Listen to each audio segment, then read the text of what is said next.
नमस्कार दोस्तों, स्वागत है आपका स्टडी आईक्यू में। आज हम लोग एक बहुत ही जरूरी विषय पे चर्चा करने वाले हैं। हम लोग बात करने वाले हैं शंघाई कोऑपरेशन ऑर्गेनाइजेशन के बारे में, क्योंकि उससे जुड़ी हुई एक बहुत ही बड़ी खबर आ रही है। एससीओ की मेंबरशिप में एक्सपेंशन हुआ है। आपको याद होगा 4 साल पहले 2017 में इंडिया और पाकिस्तान भी एससीओ के मेंबर बने थे, और अभी 2021 में ईरान एक फुल टाइम मेंबर बन चुका है शंघाई कोऑपरेशन ऑर्गेनाइजेशन का। आप यहाँ पे खबर देख सकते हो, ईरान डिनाउंसेस द यूनिलैटरलिज्म, यानी कि यूनिलैटरलिज्म को डिनाउंस किया इन्होंने। यूनिलैटरलिज्म किसकी? Unilateralism of USA. While joining, Iranian president Ebrahim Raisi ने कहा कि they denounce this unilateralism of USA, जिसके चलते ईरान के ऊपर 2018 से ही सैंक्शंस लगे हुए। जब ट्रंप की सरकार थी यूएसए में, उन्होंने जेसीपीओए को रेनेक्ट किया, यानी कि जेसीपीओए को खारिज कर दिया, और ईरान के ऊपर सैंक्शन के बाद सैंक्शन लगाते गए हैं। अभी भी बहुत सारे एसेट्स जो है ईरान के, वो फ्रीज हो चुके हैं under United States of America sanctions. तो इस चीज को उन्होंने डिनाउंस किया है, और Iran is now going to accept multilateralism and the beginning is becoming the member of Shanghai Cooperation Organisation. चलिए, हम लोग क्या बात करने वाले इस वीडियो में, जानेंगे एससीओ एज एन ऑर्गेनाइजेशन, और सेकेंड पार्ट में हम लोग बात करेंगे ईरान एससीओ का मेंबर बनने से उसको क्या फायदा है, क्या वो पहले भी अप्लाई कर चुके हैं मेंबरशिप के लिए, उन्हें क्या क्या फायदे मिल सकते हैं, और is it really beneficial for them, इसके ऊपर भी हमारी चर्चा चलेगी। साथ ही साथ इंडिया के पर्सपेक्टिव से भी हम लोग बात करेंगे कि आगे चल के इंडिया को एक मौका बन सकता है, क्योंकि अभी एक प्लेटफॉर्म मिलेगा जहां पे ईरान के साथ कोलैबोरेट कर सकते हैं at the level of SCO also. ये सारी इंफॉर्मेशन आपको मिलेगी इस पर्टिकुलर वीडियो में। जानने के लिए मेरे साथ बने रहिए स्टडी आईक्यू पर। मैं हूं आपका दोस्त राहुल सायंकर। आप मुझे फॉलो कर सकते हैं इन आईडीज पे @राहुल साई 222। इसी पे मेरा टेलीग्राम चैनल भी है ऑफिशियल, जहां पे आपको इस प्रेजेंटेशन की पीडीएफ अवेलेबल करा दी जाएगी। और अगर आप यूपीएससी सिविल सर्विसेज एग्जामिनेशन की तैयारी कर रहे हैं या फिर स्टेट पीएससी की तैयारी कर रहे हैं, then this is a very important discussion for you, क्योंकि इस डिस्कशन के दौरान मैं आपको कुछ चीज़ों के बारे में बताऊंगा, स्पेशली पिटफॉल्स, एमसीक्यू पर्सपेक्टिव से स्टूडेंट्स कहाँ पे फंस सकते हैं, कैसे वो रॉन्ग आंसर टिक कर सकते हैं, कैसे चीज़ों को पकड़ना है, how to read between the lines, इसके बारे में आपको बताऊंगा। और अगर आप प्रिपरेशन कर रहे हैं, देन डू विजिट studyIQ.com या फिर डाउनलोड करें हमारा ऐप गूगल प्ले स्टोर से to know more about us. Right, let's begin the discussion. And as you know the news, Iran has finally taken up full-time membership of Shanghai Cooperation Organization. That's the news. सबसे पहले हम लोग जानते हैं Shanghai Cooperation organisation के बारे में at length. SCO क्या है? एससीओ एक इंटर गवर्नमेंटल इंटरनेशनल ऑर्गेनाइजेशन है। किस रीजन को रिप्रेजेंट करता है? वो यूरेशियन रीजन को, यानी कि यूरोप और एशिया की कनेक्टिंग जो रीजन है, यूरेशियन रीजन को रिप्रेजेंट करता है। अब आपके दिमाग में सवाल आ रहा होगा, सर इसमें यूरोपियन कंट्री कौन सी है?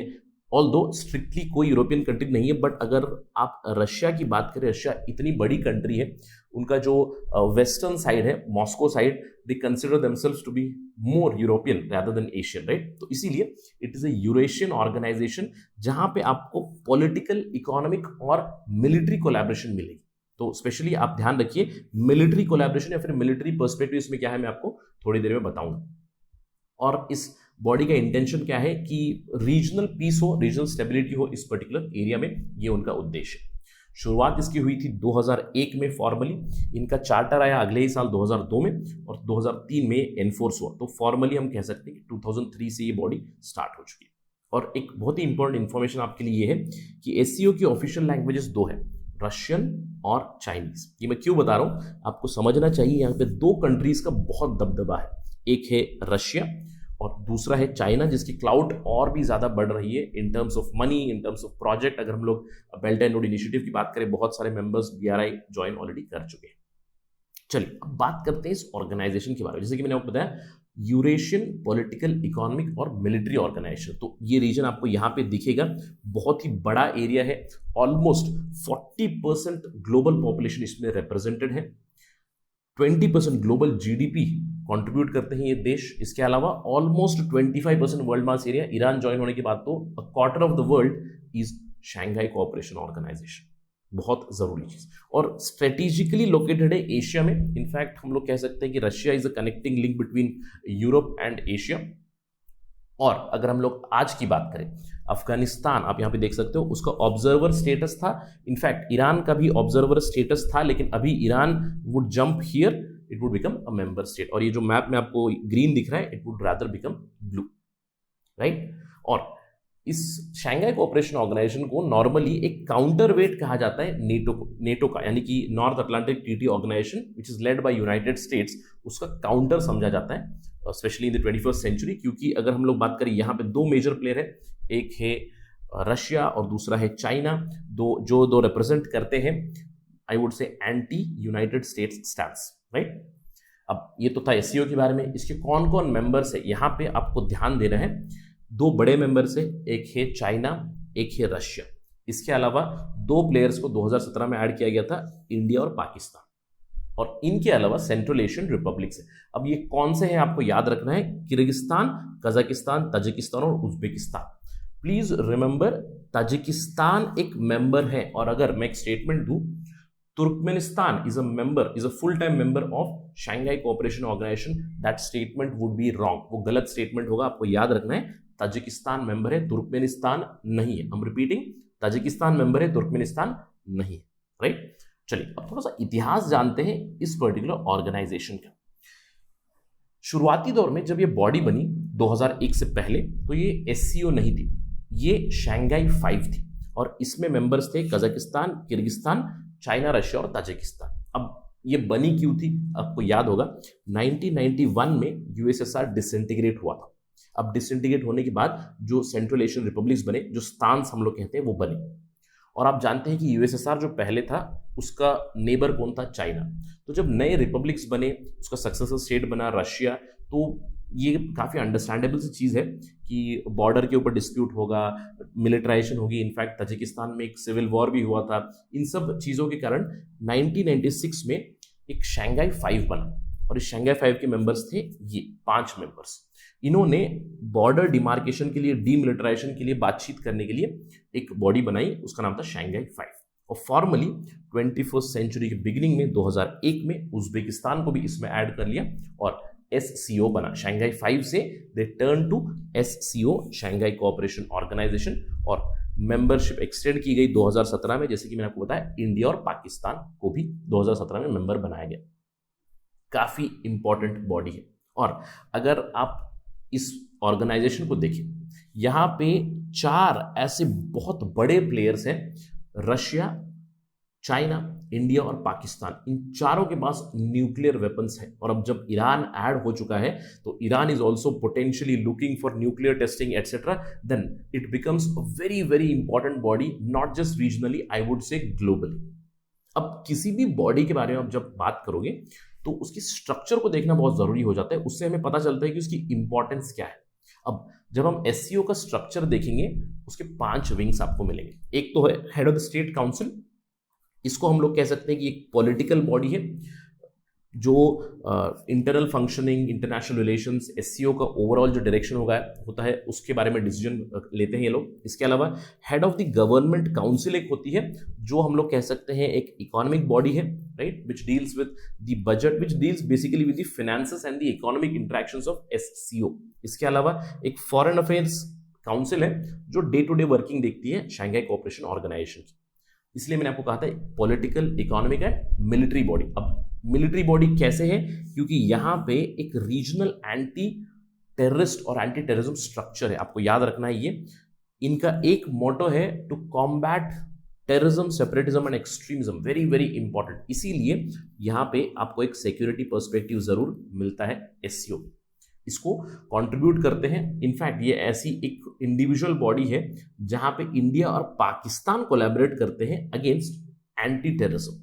Strange, isn't it? अब इसके अलावा 5th बॉडी है जो आपको याद रखनी है, एससीओ की सेक्रेटेरिएट। अब अगर मैं आपको एक स्टेटमेंट बताऊं, the headquarter of Shanghai Cooperation Organisation is in Shanghai, China, right. अगर मैं आपको स्टेटमेंट दूं तो बहुत आपको लगेगा कि लॉजिकल है यार, एससीओ है, उसका हेडक्वार्टर भी शंघाई में होना चाहिए, राइट।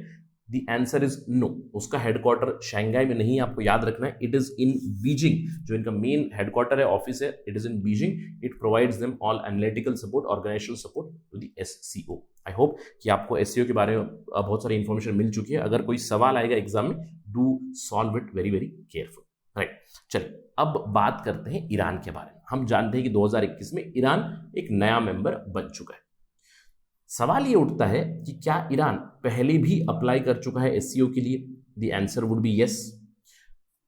ईरान को 2005 में ही ऑब्जर्वर का स्टेटस दिया गया है, वो फुल टाइम मेंबर नहीं था। और आपको याद रखना चाहिए कि 2005 में ही हम भी, India as well as Pakistan, दोनों मेंबर्स बने एससीओ के।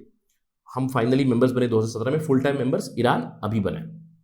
लेकिन ईरान ने पहले भी अप्लाई किया हुआ। ईरान ने पहले अप्लाई किया था 2008 में, अनसक्सेसफुली, 2010 में again it was unsuccessful, but finally in 2021 they have become a full-time member of SCO. So they have renounced unilateralism of USA and accepted multilateralism.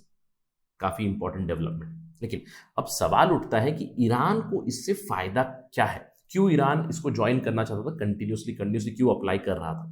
देखिए इसको हम लोग समझते हैं। सबसे पहली चीज तो ये है, जैसे कि मैंने आपको बताया, उनका जो रैट्स स्ट्रक्चर है, रीजनल एंटी टेररिज्म स्ट्रक्चर, उससे ईरान को भी काफी मदद मिलेगी, क्योंकि जो मोटो है एससीओ का, to combat extremism, terrorism, separatism, it is going to help Iran a lot, right. इसके अलावा एक बहुत बड़ा एडवांटेज अभी होगा, इसी के चलते ईरान ने ज्वाइन भी किया है, वो है उनकी जो हॉस्टिलिटी है यूनाइटेड स्टेट्स ऑफ अमेरिका के साथ। अभी अगर आप डायनामिक्स देखो, यूएसए की popularity is at all time low, मैं कह सकता हूँ। यूएसए विड्रॉ कर रहा है अफगानिस्तान से, उनको कंटिन्यूसली क्रिटिसिज्म मिल रही है, रशिया उनको क्रिटिसाइज कर रहा है, चाइना उनको क्रिटिसाइज कर रहा है, और अभी Iran is joining the Shanghai Cooperation Organisation, जहां पे दो मेजर प्लेयर्स है, रशिया और चाइना, जो एंटी यूएस स्टांस रखते हैं।